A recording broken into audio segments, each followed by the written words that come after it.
Hey guys, you recently may have seen a video that I did with my Ruger 1022 Varmint Hunter to where I changed out the scope on it. So this is a rifle that has not been shown on my channel very often, and I apologize for the background noise. I have neighbors that are doing construction to their home, so you may hear that kind of stuff going on in the background. But anyway, this is a rifle that has very little video time on my channel, so I just want to give a little bit of a backstory, the history on this rifle, and the reason I built it. So let's get into that.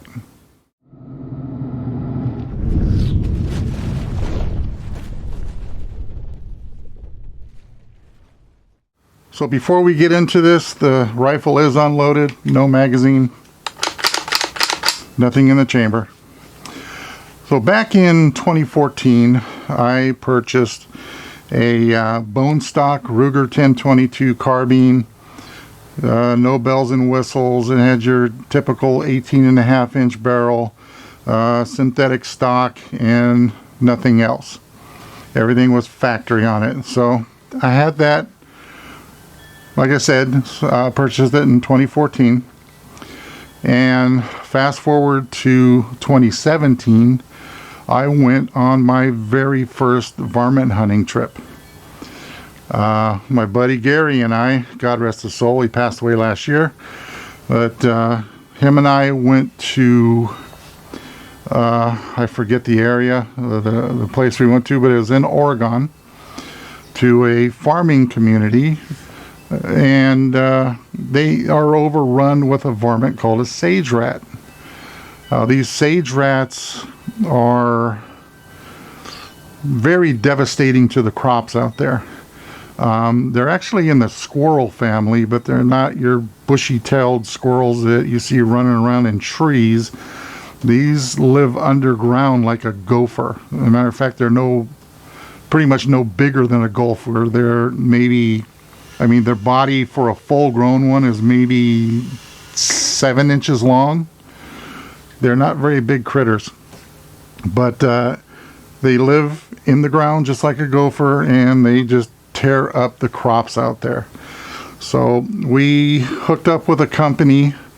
It's called No Off Season, and they go out to these different farms, and the farmers allow people to this company to come on their property and do varmint control for them.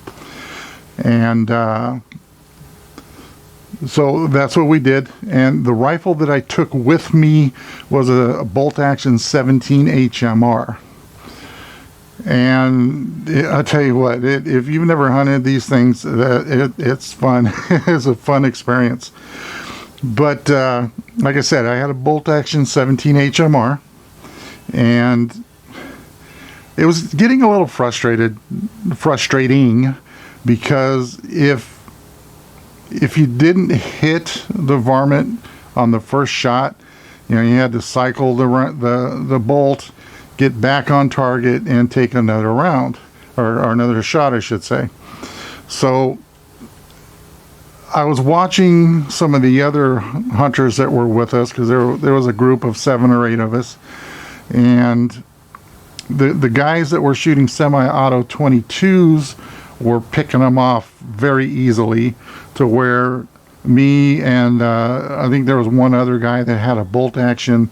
We were kind of struggling a little bit, because with the semi-automatic 22, you could kind of walk in the round and hit the varmint. And these varmints are not very bright.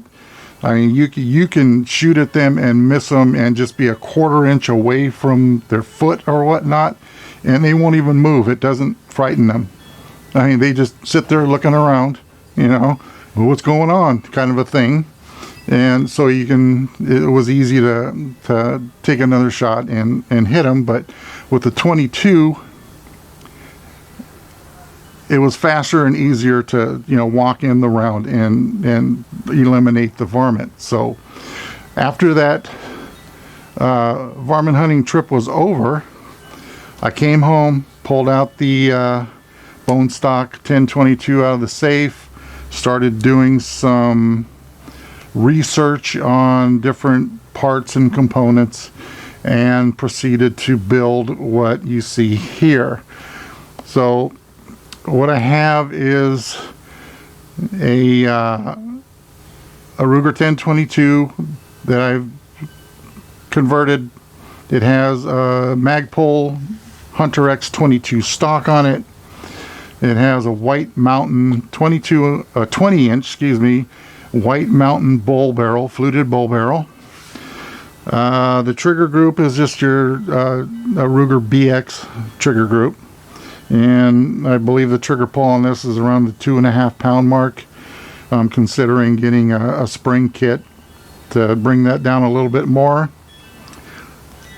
But the receiver, the bolt, and all that is factory. Has a Kid Innovations extended mag release, tandem cross bolt keeper, and right now I have the Monstrum Hornet on top of it, but the original scope that I had purchased for this build was a Vortex 4 to 12 power Crossfire, and that's pretty much it. This rifle is very front heavy. I need to pull off the butt pad on this and see if it's hollow inside, so I can fill it full of BBs or lead or something to even out the weight on this. But it's very front heavy.